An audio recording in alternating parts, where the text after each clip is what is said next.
Hello and welcome to this video on GD&T interpretation. Now, interpretation of GD&T drawings is a very important skill and knowledge, especially for design engineers who are responsible for making the GD&T drawings, and also for manufacturers and inspectors, quality inspectors, who are responsible for manufacturing the part and inspecting the part whether it is within the design specifications or not.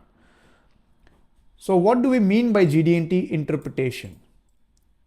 First, understanding what do callouts mean. What do the GD&T callouts or annotations which are put in the drawing, what do they actually mean?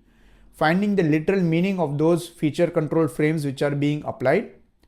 Understanding what is the geometrical control being applied, how is it being applied, on which feature is it being applied.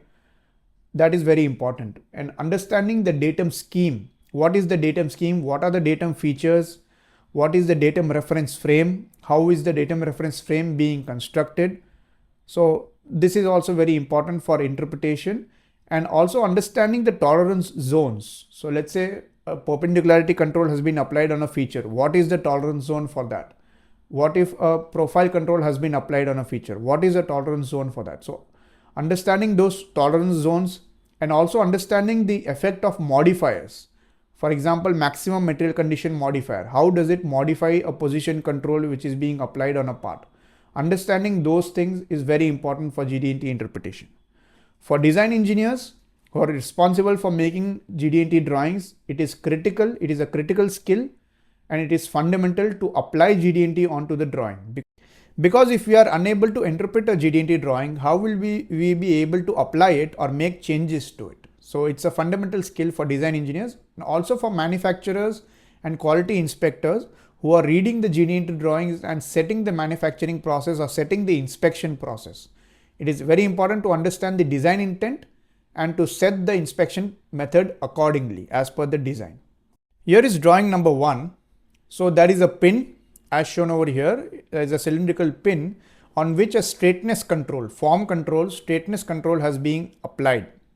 The straightness control applied over here is on the feature of size, which is the size dimension, which is diametrical size dimension of the pin. So diameter 50 plus or minus 0.5 is the size dimension and size tolerance of the pin. And on that, a form control has been applied, which means that the straightness of the axis of the pin should lie within a cylindrical tolerance zone of 0.5 mm at maximum material condition of the pin. So basically this tolerance or geometrical control is not controlling the outer surface of the pin. It is controlling the axis of the pin. So it is controlling how the form of the axis is varying. The axis should lie within a tolerance zone of 0.5 at mmc. So it is about the axis, it is not about the outer surface, although it indirectly controls the outer surface, but here we are primarily focused on the axis control. Hence, when we are applying a diametrical symbol on this and when we are attaching it to a feature of size, we are basically controlling the axis of the feature of size, the variation of the axis of the feature of size. If this straightness control was directly applied onto the top surface on this line, it would mean that we are controlling the straightness of the surface. This key differentiation is very important, and additionally we are saying that it is only applied at maximum material condition. That means this value 0.5 is the variation which is applicable at maximum material condition when the pin has been manufactured at its maximum size, that is 50 plus 0.5, that is 50.5. At that size, this is the form deviation allowed. But when the pin is manufactured at lower sizes, that is when it is manufactured, let's say 550.1, then the allowable deviation in the straightness will increase. And that increase in the allowable deviation is nothing but the bonus tolerance. So this is what we are interpreting from this feature control frame which has been applied to this feature of size. Additionally, we can also find out the virtual condition from this information which we have. So the virtual condition of the pin can be calculated as 50.5, that is the mmc size, plus the geometrical tolerance, form tolerance which has been applied in the feature control frame. So here the MMC size is 50.5 plus 0.5, 51 mm is the virtual condition. So the virtual condition of the pin is nothing but the counterpart hole which is required, the minimum size of the counterpart hole which is required for this pin to fit into. So if let's say if you are having a hole in which this pin will go through, the minimum size of the hole which we require at the worst case is 50.5 plus 0.5, considering the form deviation of the axis along with the size of the axis. So that will be the virtual condition of the pin. And also another key interpretation from the drawing is that rule number 1 is being overridden. So if we are removing this feature control frame or form control, if we only have this, it would mean that rule number 1 is being applied, which means that at MMC size, that is 50.5, it should have perfect form. It should be perfectly cylindrical in shape. It should not have any deviation in its form, in its axis. That is rule number 1. But when we are applying this form control explicitly on the feature of size, rule number 1 is being overridden. That means we are allowing the form to vary at MMC or maximum material condition. So these are the interpretations which we can derive from this GD&T callout.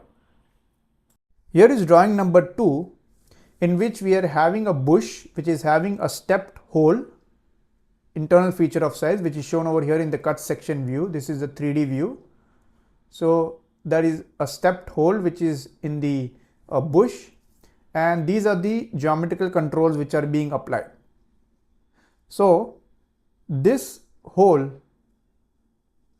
this larger hole is having a size dimension of 45, diameter 45, with a size tolerance of plus or minus 0.25, and that is the datum feature A. So this feature of size, this hole is datum feature A, and with respect to that datum feature A, the position of the outer diameter, outer cylindrical diameter of the bush is being controlled. The feature of size is the outer diameter of the bush. That feature of size is being controlled with respect to its position within a tolerance zone of 0.5 at least material condition with respect to datum feature A, which is this hole, inside hole. So the outside diameter of the bush, which is having a nominal dimension of 60 and a size tolerance of plus or minus 0.2, that should be controlled with respect to its position. Basically here position means concentricity. So because both these, the hole and the outer diameter, are both concentric with each other, we are indirectly controlling the concentricity of the outside feature of size with respect to the datum feature of size A, which is the hole, which is the diameter 45 hole, at its least material condition. So here least material condition modifier is being used within a tolerance zone of 0.5. That means at the least material condition, which is nothing but 60 minus 0.2, which is the smallest size of the outer dia, that is 59.8. At 59.8, the position should vary within a tolerance zone of 0.5. As it moves away from LMC, least material condition, as the size of the bush increases, the allowable position tolerance will increase.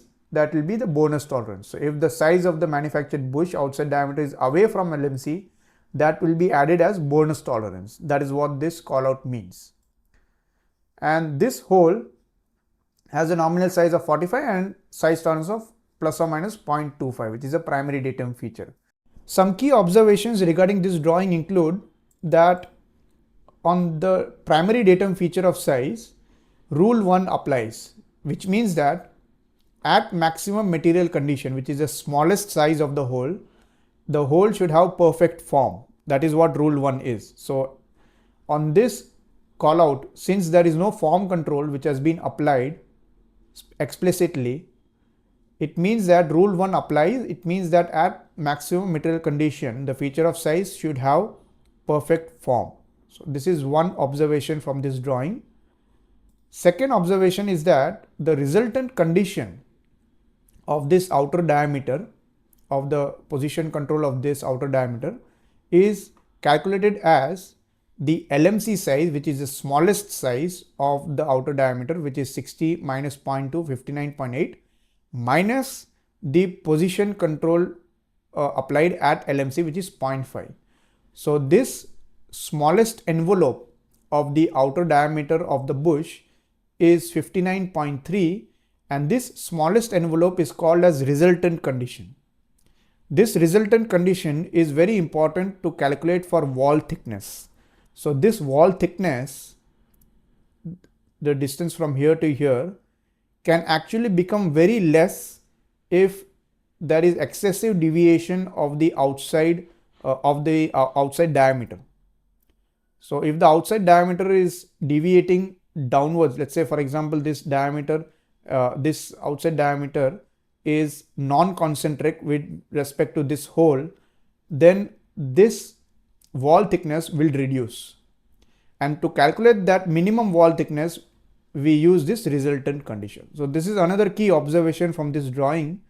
We can find out the resultant condition and hence we can calculate the wall thickness. So to calculate the minimum wall thickness, we will basically calculate the maximum size of the hole, which is 45 plus 0.25, and then minus that from the resultant condition, which is 59.3. That will give us the minimum possible wall thickness in the worst case for this drawing. Now let's have a look at drawing number 3. Now this drawing, GD&T drawing, is for the green color part, which is basically a guideway for a slider, which is shown over here in the orange color. So this slider will slide along this guideway, and this is the geometrical control which has been applied on the guideway based on this datum scheme. So let's understand this drawing. So the datum scheme is being applied with respect to a primary datum feature, which is this surface. So this surface in this view, in this 3D view, this is this surface. So this is the primary datum feature, which is datum feature A. So that is the datum feature A, primary datum feature, and secondary datum feature is this side face. This is secondary datum feature B, and on that secondary datum feature, perpendicularity has been applied, and the perpendicularity is to be control of this end face, that has to be controlled within a tolerance zone of 0.1 with respect to datum A, datum feature A. And then on this width, a position control has been applied. So this width is a feature of size, which is having a size of 20 and a size tolerance of plus or minus 0.5. On that, position control has been applied, and which says that the position of the center plane, the position of the center plane of the width should be within a tolerance zone of 0.5 at maximum material condition with respect to datum A, which is this surface, and which is the primary datum feature, and also with respect to the secondary datum feature, which is datum feature B, which is over here, which is a side face. So this is the position control being applied at maximum material condition. So to reiterate the interpretation, the position of the tab width, the position of this width, which is a feature of size, which has a nominal size of 20 and a size tolerance of plus or minus 0.5, the position of this width should be controlled within a rectangular tolerance zone of width 0.5. So the tolerance zone is being created at the center plane, and it is equally spaced with respect to the center plane of the width at MMC with respect to datum feature A and datum feature B. So we can see that the width, the plane, the center plane of this width, in this view it will be a line which is going at the center of the width. The center plane is perpendicular to datum A and it is parallel to datum B. So that center plane is being controlled with respect to its position, primarily with respect to datum feature B, and also indirectly it is being controlled with respect to its perpendicularity with respect to datum feature A, because position also inherently controls the orientation of the feature of size. So this feature control frame is controlling two aspects of this width. One is it is controlling the position of the center plane of the width with respect to this datum feature B, which is indicated by this basic dimension 30. So this center line or center plane is located at a basic dimension of 30. Hence the position of that center plane is being controlled by this feature control frame, and also it is indirectly controlling the orientation, that is the angle made by this center plane with respect to the datum feature A, which is 90 degrees basic. That 90 degrees, generally we don't mention it in the drawing, it is implied that it is 90 degrees. That orientation is also being controlled within a tolerance zone of 0.5 at, very important, at MMC, at the maximum size of the width, which is 20.5. The MMC of the width is 20.5. At 20.5, the position variation of the center plane allowed is 0.5. And as it moves away from MMC, then bonus tolerance will apply, which will add up to the position deviation. So this is the meaning of the position control which has been applied. And of course, this perpendicularity which is being applied is very straightforward. The perpendicularity of this end face is being controlled with respect to this datum feature A. So the face should be controlled with respect to its perpendicularity with reference to datum A within a rectangular. Again, the tolerance zone has to be specified. It has to be clear what is the tolerance zone which we are talking about. The rectangular tolerance zone of 0.1. The rectangular tolerance zone is equally spaced with respect to the nominal surface over here. So these are some of the examples of GD&T interpretation statements, and from this you can find out that it is very important to be having attention to detail when we are interpreting the GD&T drawing. Important that we are identifying the feature on which we are applying, whether it's a feature of size, whether it's a surface, what is the modifier which is being used, what is the tolerance zone shape, where is the tolerance zone being located, and what are the basic dimensions for locating the tolerance zone, what are the datum features, how are they applied, how are they related. All of that comes under GD&T interpretation, and we need to identify these and have meticulous detail when we're identifying these specific interpretation points. If you like this video, please give a like to this video and comment below on what you liked or what you would want to have more clarification about, what are the specific topics which you want me to create more videos on. That will help me to plan more videos in the future. And also please subscribe if you haven't already. This will help me to create more such videos in not only GD&T but also stack up in general mechanical design and manufacturing and many other topics in mechanical design engineering.